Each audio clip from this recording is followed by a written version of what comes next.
Hello students, it is class 8th.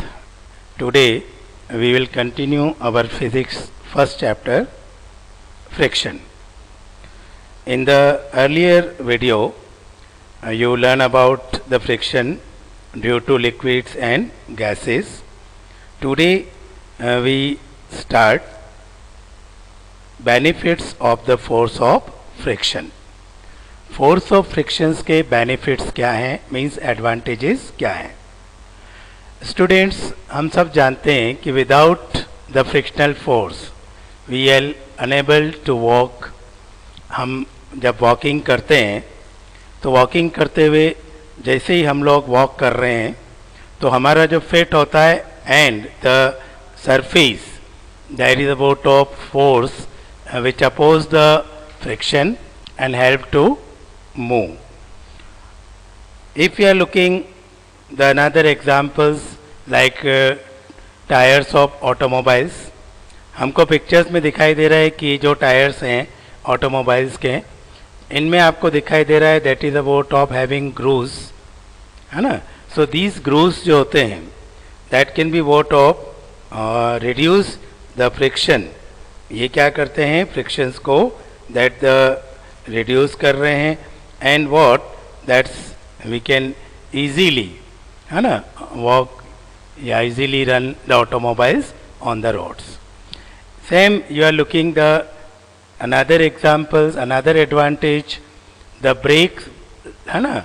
ये जो आपको दिख रहा है that is the own tyres you are looking, जो brakes leather used in the braking system of the cars and other vehicles that provide it with rough surface, so they provide the maximum friction when brakes are applied, है ना.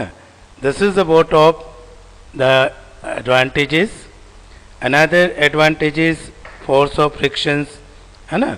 अगर हम एक iron माचिस की तीली आता है, मैच स्टिक, उसको किसी सरफेस पे रब करते हैं, है ना, तो that's what of lighted. So these are some benefits और advantages of force of friction. क्या थे, जैसे हमने आपको बताया कुछ एग्जांपल्स के साथ, है ना. We will enable to walk if there is a no friction. Type of tyres of automobiles, ठीक है ना, and the brakes leather used in the braking system of car. So these are some benefits और advantages you will see of the force of friction. Now the disadvantages, friction force जो होता है उसके drawbacks, disadvantages क्या हैं. There are some disadvantages what you are looking on the screen. Number 1, friction increases the energy required to operate the machine, है ना. It means ये जो लार्ज या मोर अमाउंट ऑफ एनर्जी जो हमें रिक्वायर्ड हो रही है किसके लिए, to operate the machine, actually this is the vote of wastage in the form of heat energy.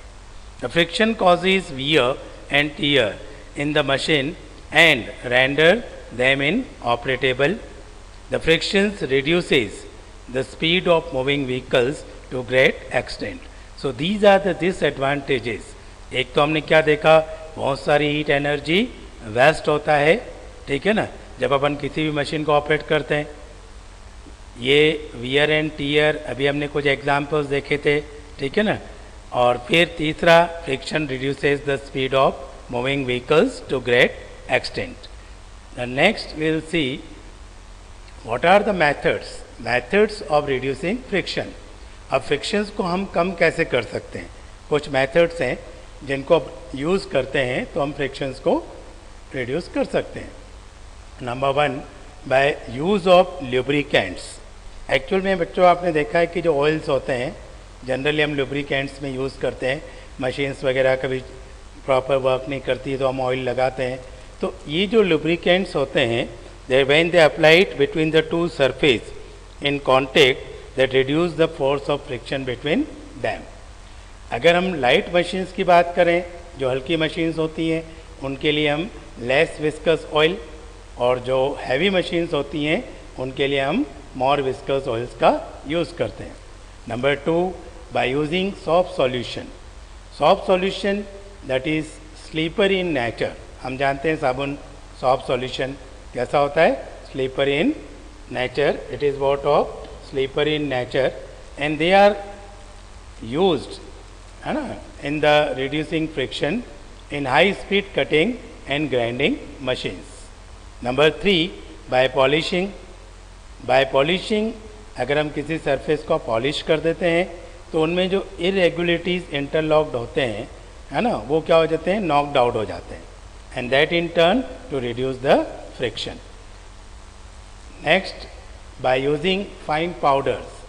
बहुत कॉमनली हम लोग हमारे घरों में यूज़ करते हैं. जब हम कैरम वगैरह खेलते हैं तो जो बोर्ड होता है कैरम बोर्ड, उस बोर्ड में हम स्टिक जब स्ट्राइकर यूज़ करते हैं तो हम देखते हैं कि वो मूवमेंट अपोज होता है उसमें. तो उस मूवमेंट को या फ्रिक्शंस को कैसे कम करते हैं तो हम उसके ऊपर पाउडर, टेल्कम पाउडर का यूज़ करते हैं. ऐसी कुछ ग्रेफाइट्स जो होते हैं, ग्रेफाइट्स जो कार्बन होता है, that is also use in the form of powder to reduce the friction. Number 5, by converting sliding friction into rolling friction, because that is about of rolling friction. ठीक है ना. आप लोगों ने देखा है कि कई बार हम लोग जो सूटकेस वगैरह होते हैं उनमें व्हील्स होते हैं, और जब अपन उसको बहुत सारा वेट उसमें भर के, सामान भर के ले भी जाते हैं तो हमें आसानी से हम उसको पुलिंग कर सकते हैं, because of we are using that is about of small wheels. ठीक है ना. उनमें स्मॉल व्हील्स होते हैं in machines. That is about of ball bearing. You are looking the pictures. By what? जो स्लाइडिंग फ्रिक्शन होता है, ठीक है ना, उस स्लाइडिंग फ्रिक्शन जो कि अपोज, जो कि स्ट्रॉन्ग फोर्स ऑफ फ्रिक्शन होता है, उसको अपन रोलिंग में कन्वर्ट करके और हम फ्रिक्शंस को रिड्यूस कर सकते हैं. Now at the last topic of the chapter, it is methods of increasing friction. अब हम देखते हैं कि in order to increase friction in certain unavoidable situations, generally the surface in contact are made rough in number of ways. Some examples will illustrate that is about of increasing friction. Like number 1, tires of vehicles are provided with deep grooves so as to increase the friction. अगर हम देखते हैं कि जो vehicles के tyre जब घिस जाते हैं तब क्या होता है, एक्सीडेंट होने के चांसेस ज़्यादा होते हैं. तो उस टाइम हम क्या देखते हैं कि जो व्हीकल्स के टायर्स होते हैं उनमें क्या होने चाहिए, ग्रूव्स होने चाहिए. तो उससे फ्रिक्शन क्या होता है, इंक्रीज, और एक्सीडेंट्स वगैरह नहीं होते हैं.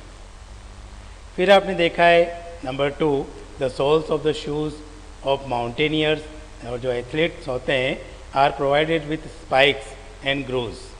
That spikes and grooves what doing, which increase the friction and that prevent the athlete and mountaineers है ना from the slipping.